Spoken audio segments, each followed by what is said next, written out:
Where do Pederson and the Eagles go from here?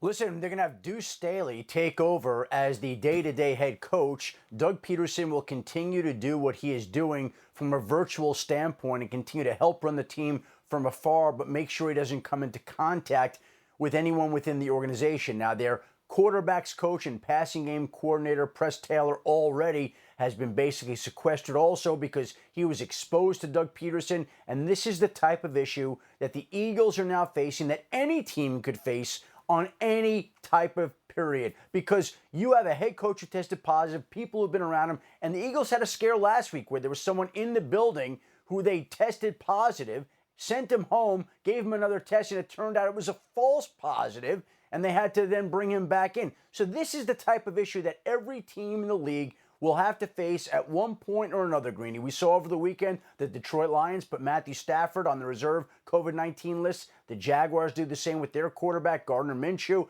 And so every team is handling it and addressing it in its own way, but it has hit the Eagles now, and they are the first team to really have to deal with a major loss as they have Doug Pederson testing positive. But we mentioned the quarterbacks. They won't be the last teams that have it. Each team seems to be putting more and more starters on the COVID-19 list, which doesn't mean that those players have tested positive, but it means either they've tested positive or have been in close contact with somebody. So far, 43 players have opted out, including 8 from the Patriots. And the Jets linebacker C.J. Mosley has the highest 2020 cash value among players who've opted out. He was scheduled to make $16 million this season. And so Schefter back with me here. And I've got Louis Riddick and Tim Hasselbeck this morning with me as well. But quickly, Schefter, I'll come back to you on this about moving the date around and other players and their reaction to that. And so many players opting out over the course of the last few days. What are you hearing from inside the league, Schefter?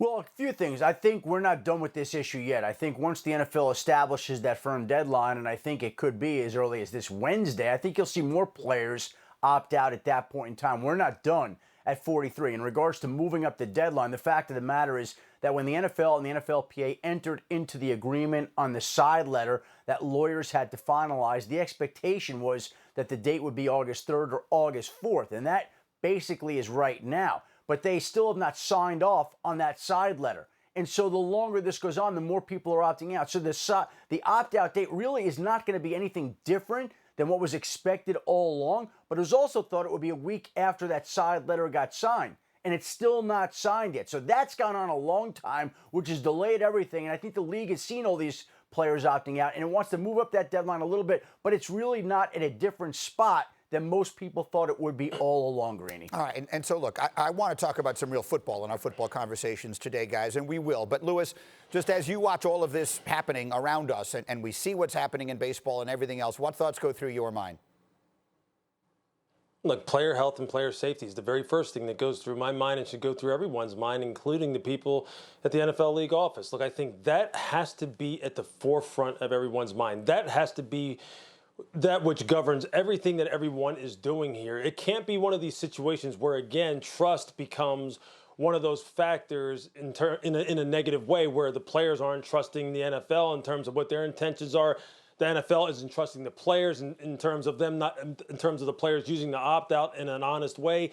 And you can't have this kind of thing. You can't have players with Devin McCourty's profile, who is someone who's highly respected throughout the league, questioning what your intentions are and making the players feel as though the league is trying to rush their decision, where the majority of these players have not even been in the facility in a full football capacity at this point, from which they could make an informed decision about, is this good for me? Is this good for my family? Good for my loved ones? Is this a solid decision I'm making in order to play this year? And that's what everything has to be governed by. The player safety, the player's family safety, the football operations safety, the football operations family safety. Give these people the time to see that you have the necessary protocols and procedures in place to keep them safe. This is not just a football issue.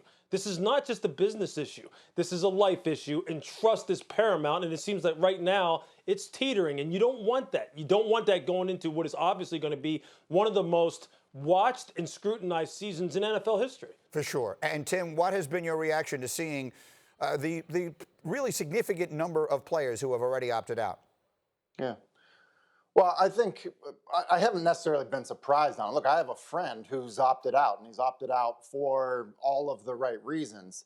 You know, that being said, you talk to some retired guys, which I've done, and the reaction is, wow, these guys are leaving a lot of money on the table in a short window to make money. And the other thing that certain retired guys have the benefit of seeing is understanding the appreciation you have for the health care you receive when you're around your team's doctors. If you play for the New England Patriots, but you decide to opt out, and live in Tennessee, the reality is that, you don't get immunity from the virus from opting out. The other thing is you're not near your team's doctors. And so from that perspective, some of the benefits you have in terms of the healthcare you and oftentimes your family get, it comes into play there. So look, I'm not being critical of guys' decision to opt out. I knew that we would see some of it.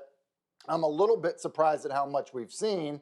And I do think that, there are some people looking at it saying, look, it isn't necessarily the best thing in terms of the health care you would end up getting if you, in fact, get the virus or someone in your family does. All right, we'll keep an eye on all of that.